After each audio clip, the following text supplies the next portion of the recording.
Well, hello and welcome to all of you joining us for this Triangles webinar, the last one of 2025. And a special welcome to those who are new to the Triangles service of working in and with light. 2025 is proving to be very challenging, but we have now come to this very special season of goodwill with its spectacular light displays that lift the spirits on gloomy winter days. In addition to the daily vitalization of one's own triangles of light, the webinar ends with a meditation for energizing the planetary network.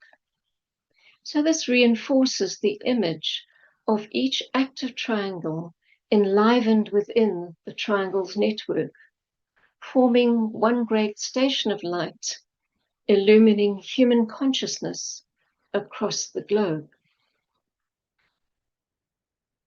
Esoteric teachings say that through the ethers, every form in nature is an integral part of God's substantial form. The etheric is the precursor to the physical form and is said to make all relations possible, including relating the individual to the planet, to the solar system and beyond. Vast streams of energy circulate through the universal energy field to galvanize manifested forms into activity, according to the nature and power of whatever energy is dominating the etheric body. So every form is affected by these constantly circulating streams of energy. And while the ramifications of this energy field are beyond our understanding, humanity, nonetheless, has a profound creative role in transforming the planetary etheric into a lighted network of triangles, which circulate the solar energies of light and love. Over time, we can be assured that this triangular matrix will become more closely woven into the fabric of the physical world, meaning that humanity as a whole will become increasingly responsive to spiritual impressions. So triangles as a daily means of revitalizing the planetary etheric structure within light, imbued with love and spiritual power. And each triangle is playing a part in heralding a reformation of the energy structure of our planet. And with this, the deep purpose of this simple service is slowly unfolding. The Triangle's December bulletin has just been sent out, and it was interesting to note a statement by a Triangle's co-worker which might be helpful to new members. As she wrote that she left her first Triangle because she couldn't sense how it was making any difference. She very quickly regretted that and was able to form another Triangle. She says that she loves this profound and subtle work that is so powerful, and she confirms that in time, the bonds between members in a triangle become even closer and stronger, as does the network itself. So it's a good reminder that it takes time to develop sensitivity to energy in meditation. There is a certain amount of working in faith initially before the group light impinges on our consciousness and sets up a recognizable vibration. So if anyone is interested and would like to form a triangle or another one, or please do let us know via the chat box, leaving your contact details, and we'll follow up with you. But for now, let's just take a moment and say together the noontime recollection.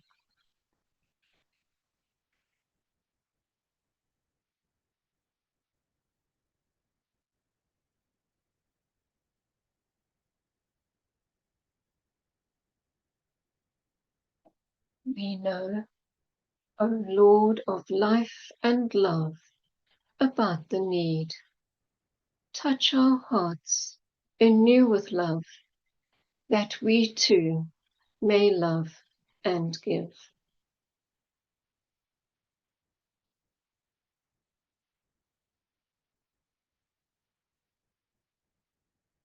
When we look at the world today, the Aquarian impulses and values have yet to become dominant. Many forms are still largely unable to convey much of their destined beauty and purity. Spiritual philosophy reminds us that all forms exist in order to express truth. But through the projection of light and goodwill, when fused and blended with the triangle's network, transformative energies are impressing minds with the visionary and noble ideas that are instrumental in shaping the new heaven and the new earth. A pattern of right relationships between that which lies above and that which is below is strengthening, signaling the formation of a bridge between inner and outer worlds. So returning to the bulletin, there's an article on the music of the spheres, which has some relation to today's talk on self-musicalisation and the role that sound plays in the triangle's service. In this article, after initial quote from Shakespeare's Merchant of Venice, the article continues. Amidst humanity's current turmoil and crises, and in stark contrast with our daily experiences, the idea of singing stars or harmonia mundi might seem a naive dream. Is a music of the spheres described throughout history by many cultures not just an illusion and a longing for a utopia where harmony reigns and life is predictable? On the contrary, the realization of a musically ordered universe can still be a beacon for everyone seeking a deeper truth to reveal a new relationship between order and disturbance, or in musical terms, between harmony and dissonance.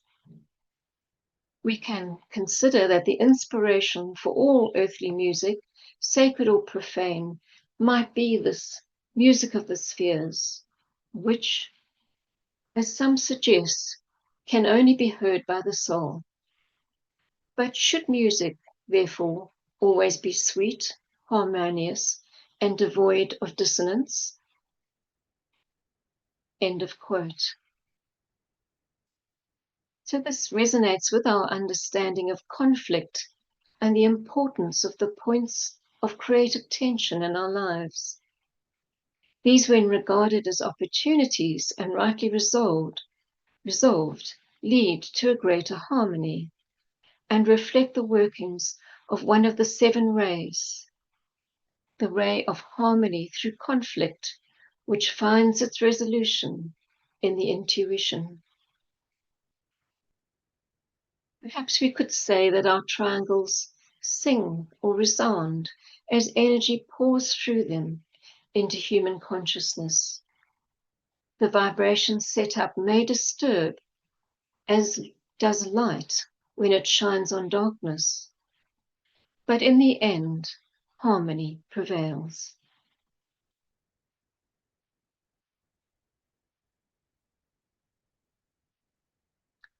So, thank you for listening.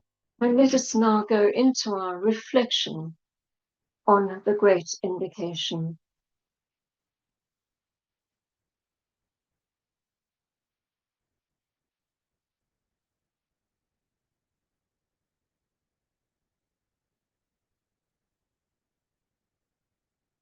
We link in thought as a soul, as a point of love and light, with people throughout the world who are part of the Triangle service work.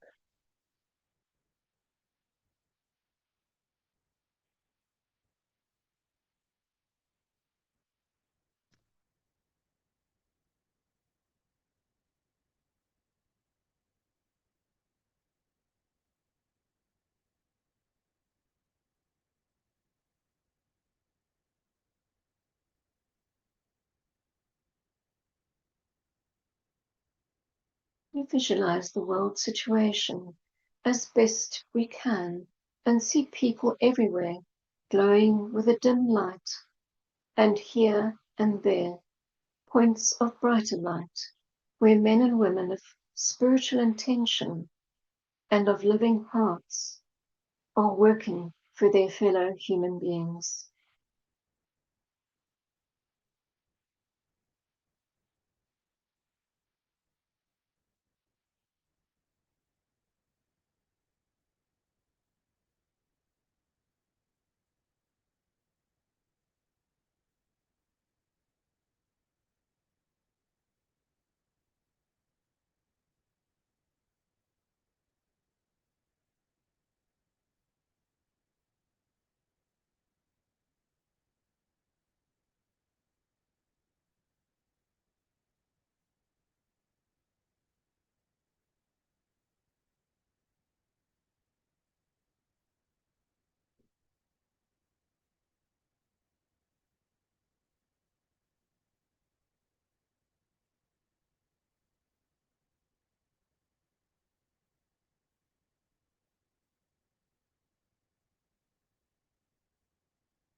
Then visualize through the creative imagination the vivid light of the spiritual kingdom streaming towards humanity and slowly merging with the light which is already in humanity.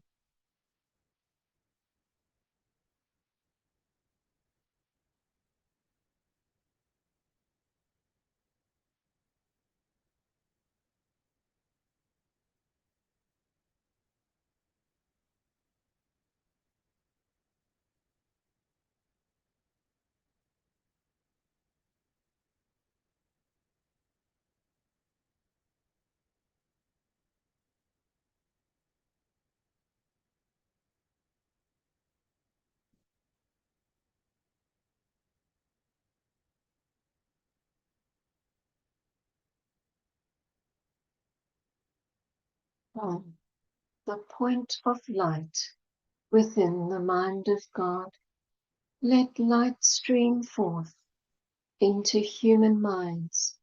Let light descend on earth.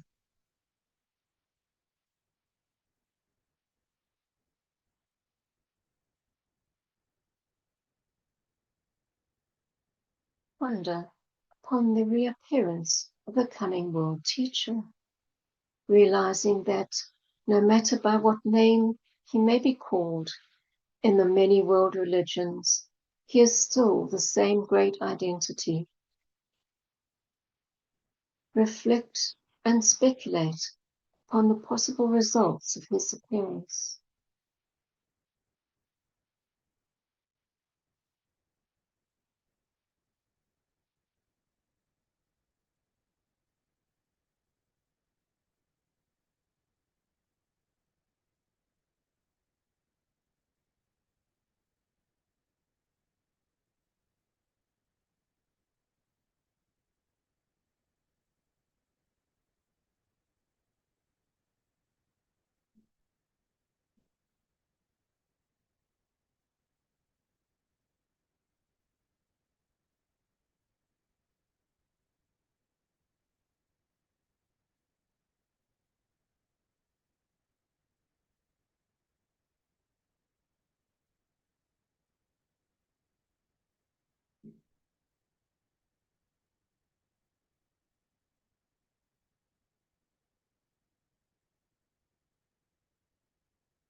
from the point of love within the heart of God.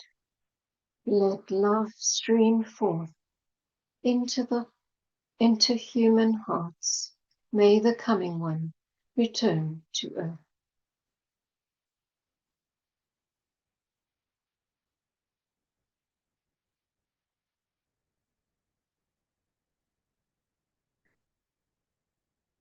Endeavor to concentrate your fixed intention to serve and to spread love in your surroundings. And realize that insofar as we do these things, we are attempting to blend our personal will with the divine will.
From the center where the will of God is known, let purpose guide all little human wills, the purpose which the masters know and serve.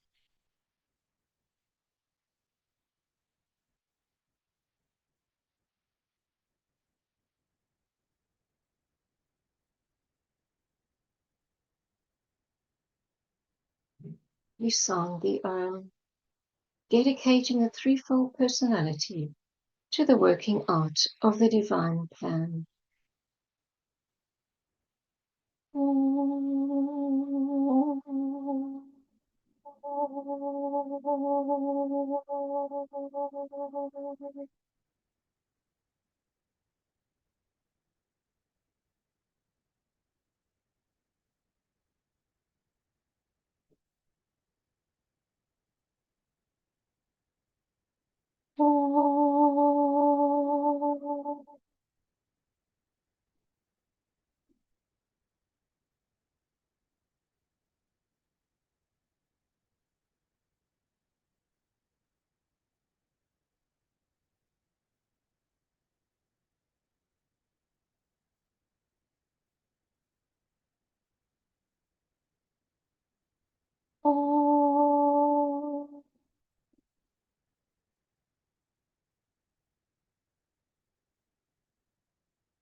Well, now it's time to introduce you to Clarence Harvey, our guest speaker. And he's a dedicated participant in triangles over many years and a student of the Ageless Wisdom teachings. Clarence also founded the family martial arts system known as the Solfado. He also founded Triangles in Education Network, which ran from 1995 to 2020. And he is also a staff member of WISE International, an educational charity providing training for emerging and developing leadership. I'm sure some of you have probably read some of his articles in the Beacon magazine, And he's also presented at World Goodwill Seminar and Triangles webinars. So Clarence, over to you now. We look forward to hearing your topic of self-musicalisation and the sound of triangles. Thank you, Christine. Thank you also for the meditation and the references in your introductory talk, which really sets the scene for some at least of what I'd like to share today. So I'll go straight into it. Our topic is self-musicalisation and the sound of triangles. I probably need to do a screen share. So let's see if I can do that. Here we go. This and okay, have we got that? Just checking that we can see the screen. Yeah, we can. Lovely. Okay, thank you very much. So by way of introduction to the topic, I'd like to share some of the reasons for offering this topic at this time, at least reasons as I understand them. First of all, there is the question of continuity. As Christine said, I've presented in the past once or twice, and this is one of the themes that has been an ongoing reality for me of investigation and experience. So I've spoken and written about this in the past, including here, previous webinar. The theme concerns a practical methodology and a language of musical awareness and the development of a tune sensitivity to higher vibration in as far as we can. We're talking then in terms of sound, vibration, frequency, tone, and relationship, and all of this related to the quality of the chi or energy we invoke and radiate through the triangles network. The soul requires soul relationship. The work requires soul relationship. And the work of triangles, perhaps more than much of what else we do in life. But music might be said to be the essence of the way the soul relates, the language of the warrior soul or disciple. I hope to encourage the cultivation of a sense of triangles as being inherently a musical enterprise and a mode of world service for humanity. On the world scene, on one level, we could say that humanity is out of tune. It seems to be very much out of tune with itself and perhaps also with its own destiny. I say seems. The musical lens can help us interpret the world situation and all challenging events and behaviors in a way that gives immediate indications of potential solutions. So the thought is that conscious musicalization of the self can open the way through to more harmonious world relations. This way of seeing aligns with language used not only in the books of Alice Bailey and articles and talks by esoteric thinkers today, but increasingly in the fields of cosmology, astronomy, quantum physics, the natural sciences, and health and healing. So it is an emerging language that has many applications. Perhaps most important, though, as a reason for me, is that in terms of importance at this time, is that this is and has been the year 2025. So I want to pause just for a moment so that to give us a chance to gather for ourselves the meaning and significance of this year, 2025, both in the personal sense, the meaning and the experience we have of this year, and how we see and interpret the world and humanity's place in it. Perhaps 2025 is and has been a year whose importance is beyond our ability to truly grasp. In relation to our current theme, of self-musicalisation, I see it as one of a number of concepts which may form part of an emerging aspect of the musical nature of the plan of love and light, which it is the destiny of humanity to work out. We're told that the plan, as it issues from Shambhala, is musical in nature, and that all of the groups which seek to cooperate with the hierarchy make music constantly.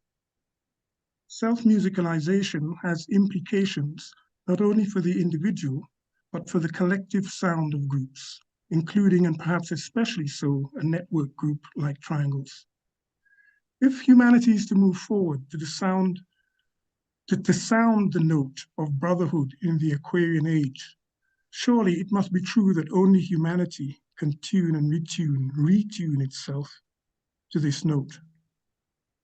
Cultivating awareness of musicality in human relations facilitates the blending of the music and notes of the vibration of human and hierarchical livingness. And all of this must facilitate an increasing capacity within humanity to respond rightly to the sound of the vibrations of Shambhala. So we might take the following musical proposition drawn from the teachings on Shambhala.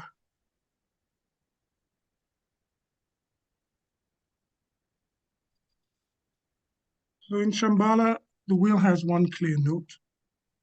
Set into motion, it is 3 abiding chords. Impelled to demonstrate, it sounds as 7 tones, which draw out the structure of the plan. Everything has its note. Humanity and hierarchy are intended to play together in creating our planetary symphony. So most of those thoughts come from book externalization of the hierarchy. But we can see this proposition as standing behind the approach used in the practice of solfa self-musicalisation. The practical essence of self-musicalisation in this sense is the activity of meditative singing of the solfa keynote, do, and its related scale, 7 notes. So the scale in solfa terms is comprised of 7 basic notes. So there are slightly more complex ways of working with it also. But the term keynote in relating to do refers to the note that sets the key in which any given piece of music is played. In solfa, the name is do. The scale has 7 basic tones named with syllables also, which probably every school child knows. It's the do, re, mi, fa, sol, la, ti, and then back to do. So what you have on screen is the abbreviation for those names that is often used. But the most simple basic practice is singing those notes as an ascending and descending scale. I think everyone here could probably do that without any prompting. It's the do, re, mi, fa, sol, la, ti, do. And solfa then provides a simple tool for using musical sound to construct a scale, a bridge, a process in awareness, which can be used to bridge to the higher self or soul. To make that idea clear, we could consider this question here of the self from the angle or from the perspective of psychosynthesis, a spiritual psychology developed by Roberto Assagioli. So in this diagram, referred to as the egg diagram for obvious reasons, I think, you can see, if you look at the box on the right, the numbers indicate the different areas of this egg. The egg is separated into 3 layers. At the bottom, 1 would represent the lower unconscious, 2 would be the area of the middle unconscious, and area 3 at the top, the higher unconscious or the superconscious. So Assagioli indicated that every human being actually has these areas of consciousness. And in the middle unconscious, at the very center of the diagram, you have a circle, area 4, which is the field of consciousness or conscious awareness, what I am actually aware of at this moment or at any given point. Number 5 is the point at the very center, which is the center of awareness, the I, or the I that we identified with. Now, in his depiction, there's also a point at the very top of the diagram, at the very outskirts of the higher unconscious. And that he called the point 6, the transpersonal self or the higher self or the soul. And the dotted line that connects them is an indication that there is a potential in everyone to become conscious of this aspect of the self, the higher self or soul. So in Assagioli's work, he indicated the need for us to harmonize the various aspects of the individual, to integrate them, that the I could be seen as a conductor of the orchestra of itself, of its various parts, and the lower I, the lower self, rather, has a potential relation to the higher self or soul. So my interest is actually in how we can consciously musicalize the self. In this case, the diagram is an aid to visualizing that bringing about of conscious relationship between the higher self and the I. The I is the actual practical singer. The dotted line can be seen in self-musicalisation as a line of communication that can carry the vibrations generated by the singing of the I, by our own singing. These vibrations are directed up and down the psychological line. The higher do is seen as representing the sound or note of the higher self. The do of the I, or lower self, is a reflection in the same key as the do of the higher self, but you're bringing about a relationship between the do of the higher self and the do of the conscious I. The use of the descending and ascending scale invites the downflow of the energies of the higher self into the awareness and life of the lower self. Over time, this is a method for tuning the lower self to the keynote, the do of the soul self. So a musical bridge in consciousness begins to exist, that is, can be practically used, practically sung.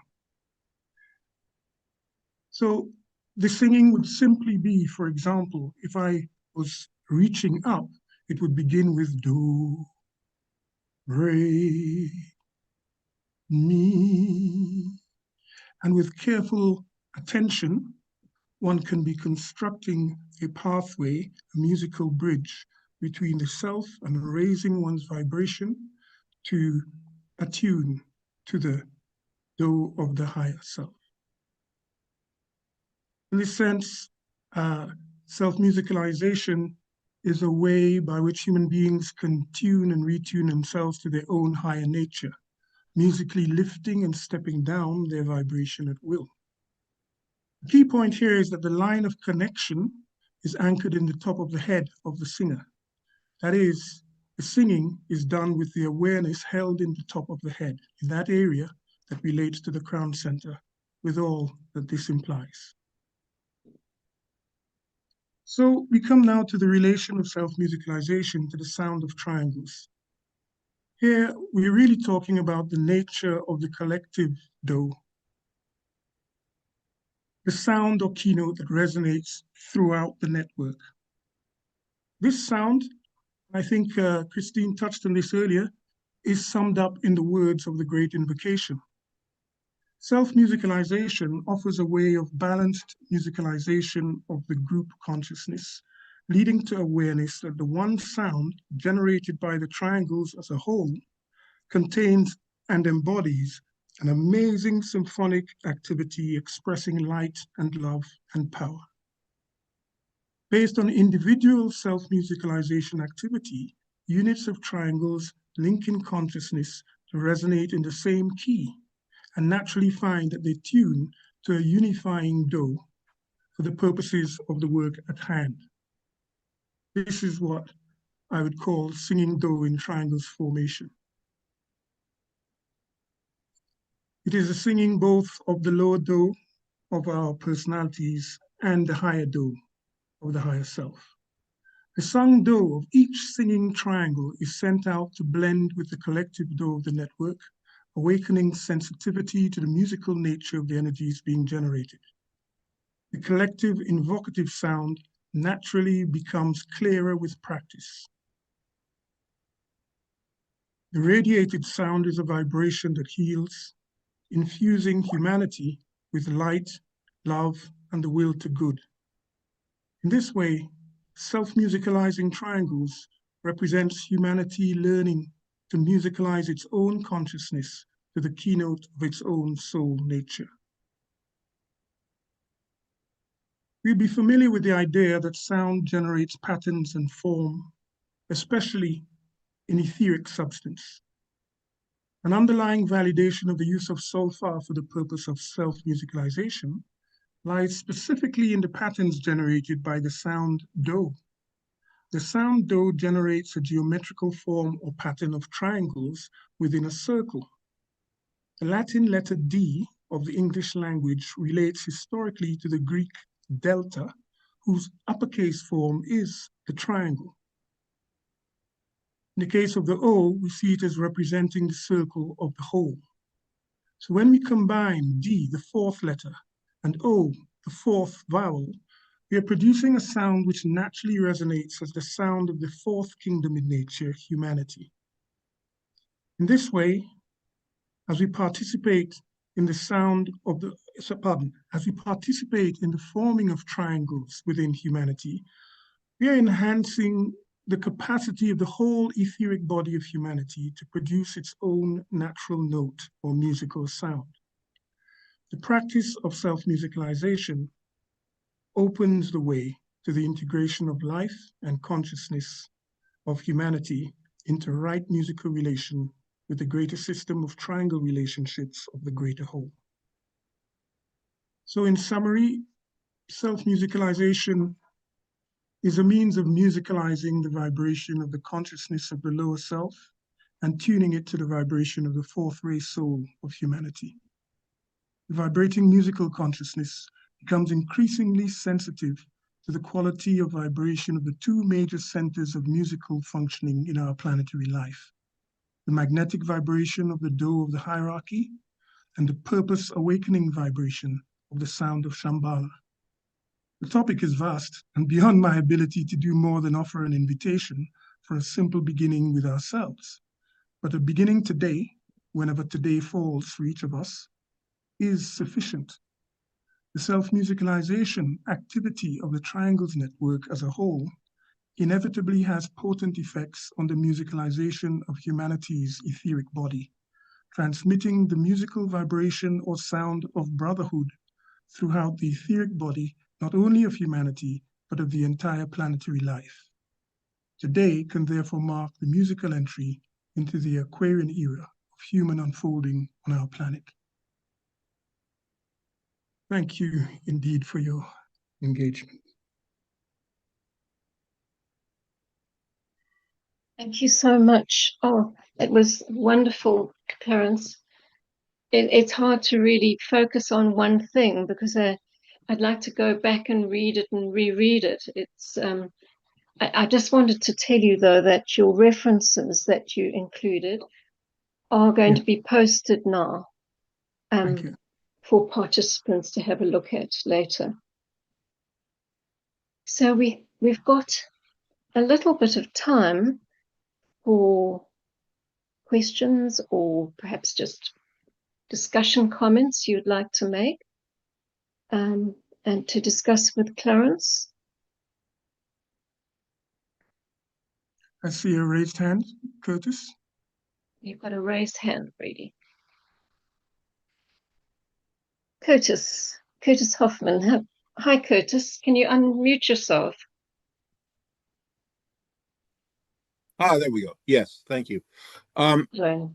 Thank you for that illuminating discussion of the universality of music.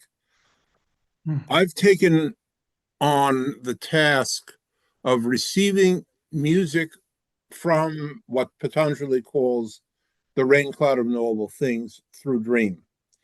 And in anticipation of today's talk, it gave me, I don't originate these, a piece of music which goes entirely with the rhythmic structure of the Great Invocation, which I would be happy to share if I can get it to do that. So if there would be interest in my doing that, I will try to attach it somewhere. Okay, so we can listen to it later. Or... Yes. Yes. I have it as an MP3. I'm not quite sure how to attach it to this, but I did send a copy of it to Kathy Newburn this morning, so she can send it around, perhaps, if that would work. Okay, thank you, Curtis. And I'm sure Clarence would like to listen to that as well. I'd love to hear that at some point. And it's an interesting, as you're speaking and as I look now, on the screen, you see that image, which I didn't create, of the web and the network of triangle formation all around the planet. And as I hear you speak of the research and work that you do and are doing, for me, it's an example of what is happening all around at many points of lighted servers. The language, the understanding of the Great Invocation as a musical something. I don't want to put another word on it. It's musical nature, if you wish. I think these are exciting times, that there is a collective awakening of another level of our musicality. Yes. Thank you, Clarence. I'll take a few more hands up. John Horan. John, you unmute yourself. Thank you. Yes, it took me a second. Wonderful talk, Clarence. Thank you, John. Two thoughts on this. I posted the quote from Nikola Tesla. If you want to find the secrets of the universe, think in terms of energy, frequency, and vibration, which is all light and sound. This is wonderful. And I don't mean to trivialize our work, Clarence and friends. There is amongst the multitude, there is a long-running television show known as The Simpsons. And one of the common expressions used is dough. Yes. Generally, if you look at the real meaning of that, it's kind of akin to the ancient Greek eureka. You know, it's a moment of revelation. I realize, of course, it's out amongst the greater multitude of people, but still, I found it fascinating to think of dough as also being an expression that used for, oh, I finally understand something I didn't before. Yes, lovely. And with that, I'll return it to you. Thank you. There are, as I said, this is a vast area, but I think it's worth mentioning. There is an alternative way of looking at the names of the used in solfa, the do, re, mi.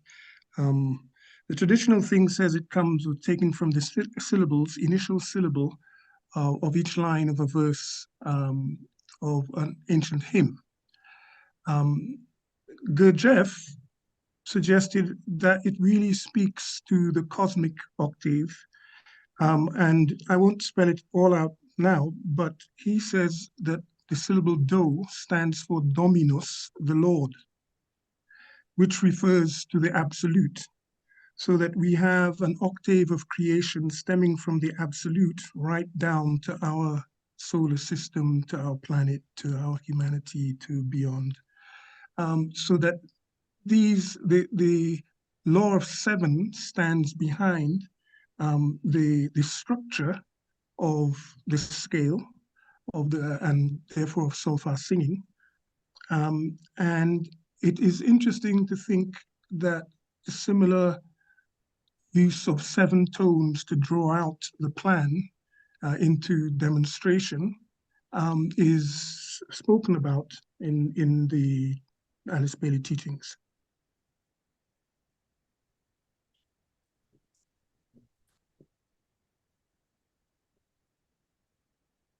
Thank you.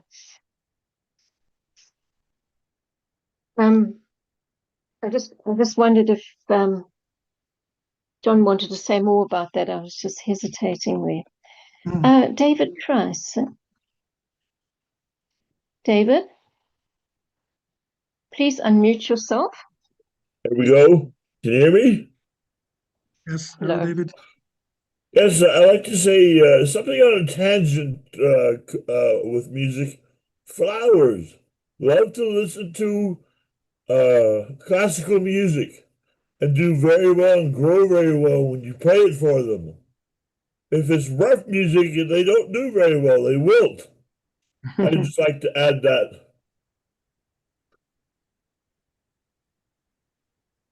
Perhaps a demonstration that not only humanity, but other life forms on our planet respond to the vibrations.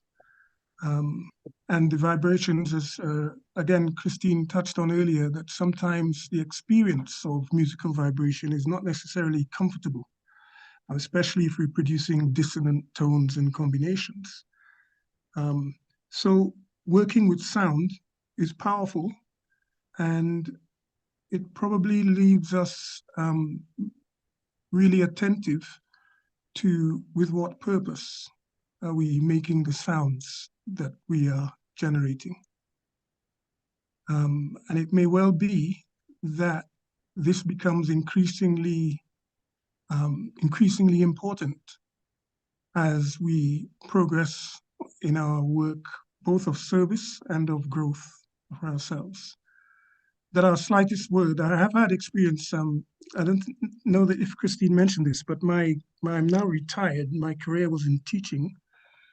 And it is a place where you learn when you're working with children that sometimes your word or your tone may have unintended negative outcomes or impacts on sensitive people, young people.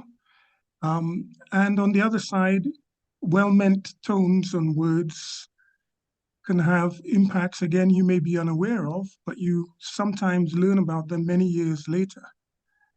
So the thing of being careful with the sound that we use, and I suppose that refers a little bit or brings me back in the loop to meditative sounding of the scale. It is not a performance for anyone else, but a generating of inner vibrations with the intent that it supports the facility of energy transfer from the soul. So thank you, everyone. Thank you, Christine, for having me here today with you. Thank you. Well, thank you, Clarence. I think everybody knows that your talk has been posted, and because it's really worth reading as well as. But I did find a lot of different angles to it. Listening to you speaking, it sort of came alive more for me. Especially your lovely voice, Clarence, was very good. I'm so used to Julie Andrews with those 7 notes. It was lovely to hear your your sound. And also, I just loved the way you ended your talk with the potent effects on musicalization on humanity's etheric body. transmitting the musical vibration or sound of brotherhood throughout the etheric body, not only of humanity, but of the whole planetary life. And, there's so much richness in your talk. Thank you so much. Thank you. So now let's take those thoughts on resonant triangles, which Clarence has shared with us, and go into our closing meditation, energizing the planetary network of triangles.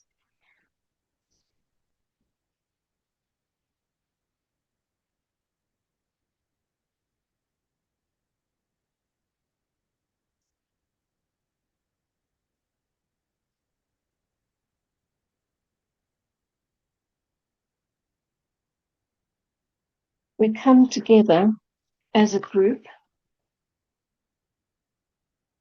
on the mental plane.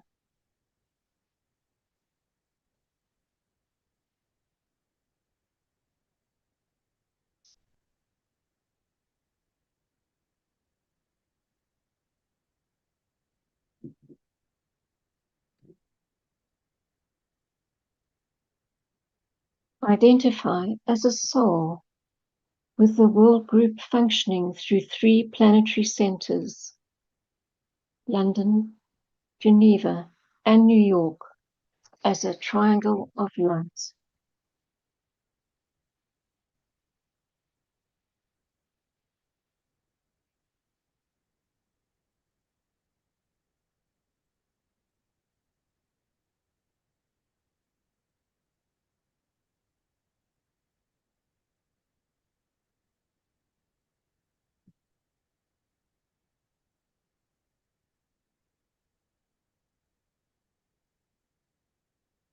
Extend identification through the soul to the new group of world servers, to the hierarchy, and to the Christ, the transcendent point of synthesis at the center of every triangle,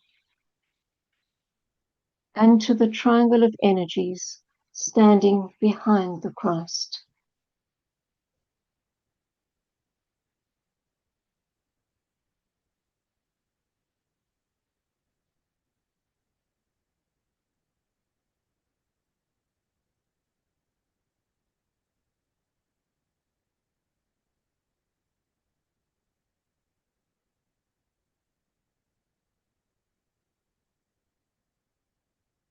Identify the center Shambhala, the center of purpose and power.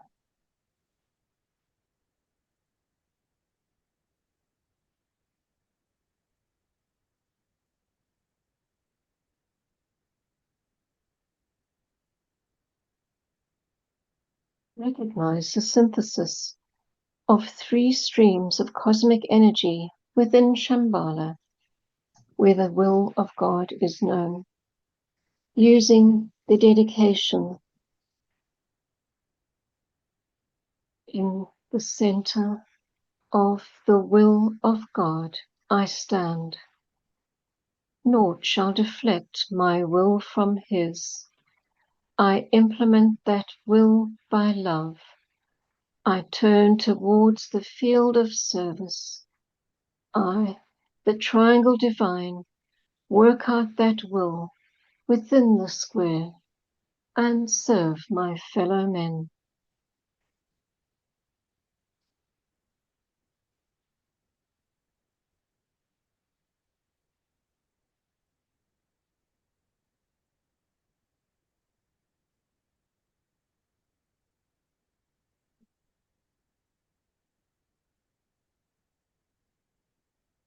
Visualize a network of lighter triangles underlying the entire outer world of physical life and events. See the network linking all triangle units and relating all points of light throughout the world.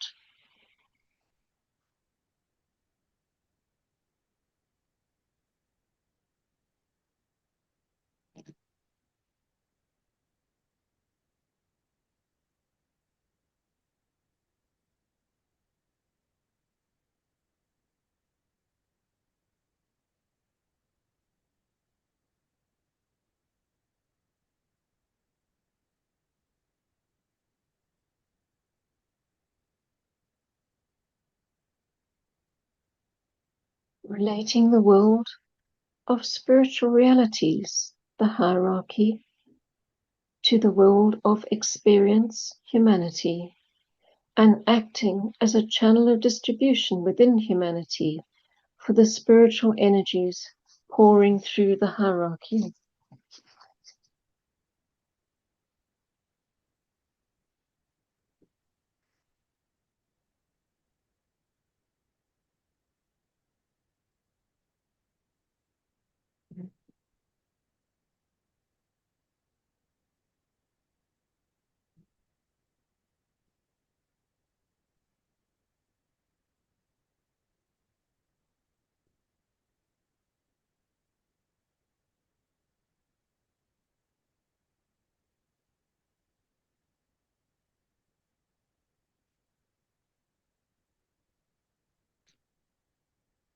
Transforming the planetary etheric vehicle to receive and circulate the energies of the soul and the triad, will, love, light.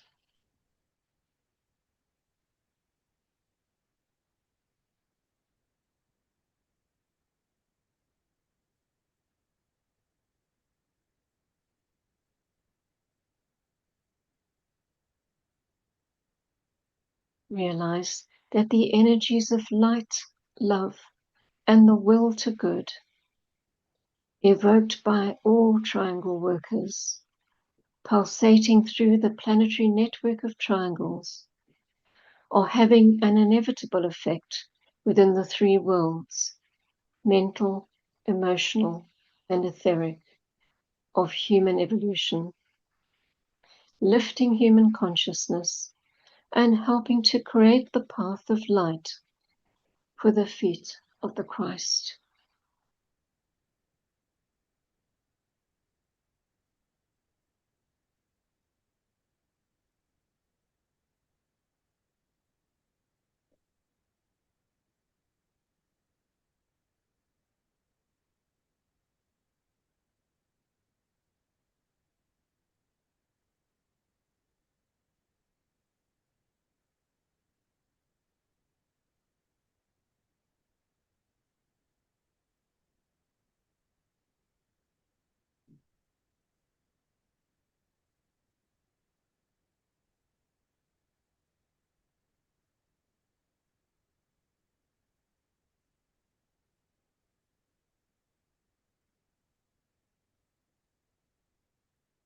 Reflect on the purpose, function, and right development of the triangle's network as an hierarchical activity.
blended with the group, stand with positive intent as a station of light within the network of light and goodwill.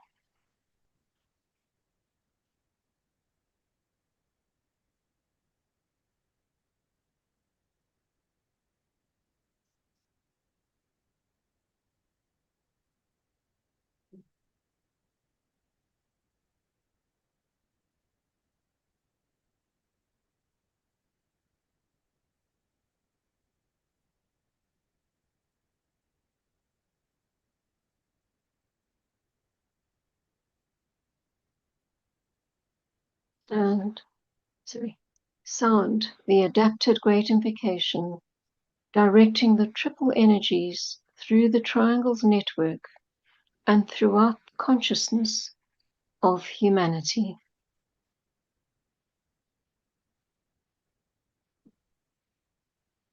From the point of light within the mind of God, let light stream forth into human minds.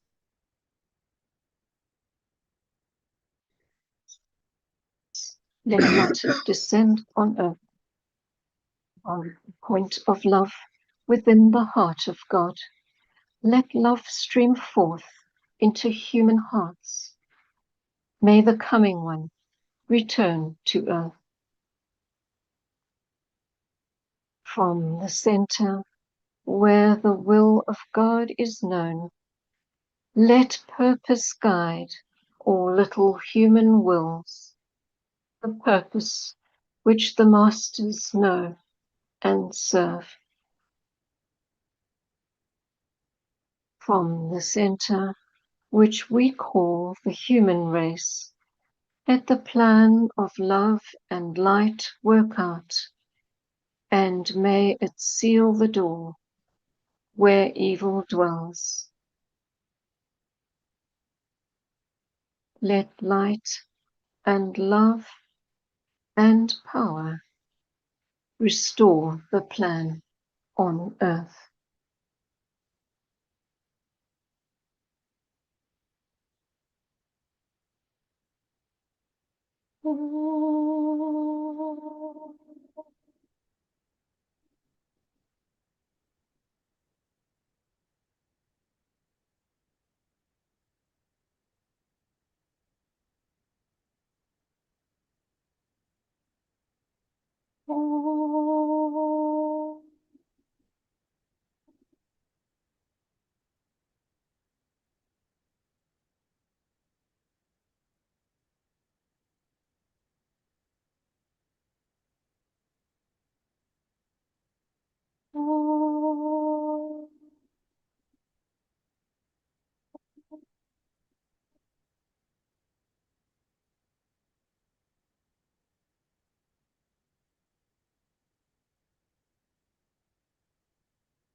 Thank you, everyone, and